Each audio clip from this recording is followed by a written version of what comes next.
Үз эше хакында нәкъ менә шигърият турында кебек үк сәгатьләр буе сөйләргә әзер. Яраткан һөнәрен бүген дә сагынып искә ала. Шулай да лаеклы ялга киткәч, тормышым туктап калмады ди ул.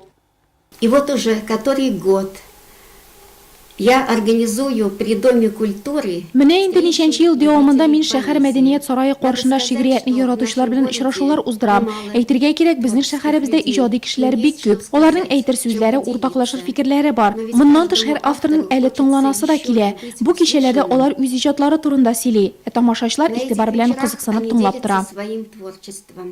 Яшьләрне сәнгатькә, шигърияткә тартуны максат иткән. Ул уздырган әдәби музыкаль кичәләрдә күзләре янып торган үсеп килүче буын вәкилләрен очратырга була.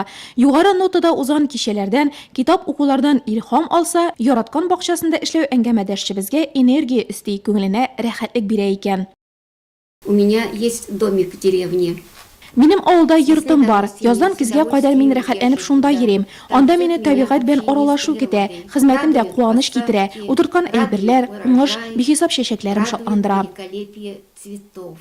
Актив озын гомерлекнең тагы бер сәбәбе дуслар белән аралашу ди Рәмзия Гәрәевна. Улының гаиләсе, оныклары белән тыгыз элемтәдә. Совет чорындагы открыткаларны җыю тагы бер мавыгы.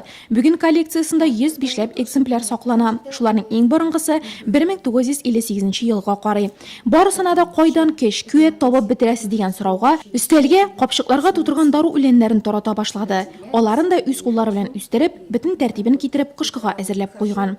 Я к этому отношусь очень тщательно. Мин бу эшкә бик җентекләп карыйм. Һәр үсемлекне җыюның үз вакыты бар. Чык төшкәннән соң иртәнге якта үсемлекләрнең шифаны иң күп бирә торган чоры. Шул чакта җыеп калсаң файдасы күбрәк.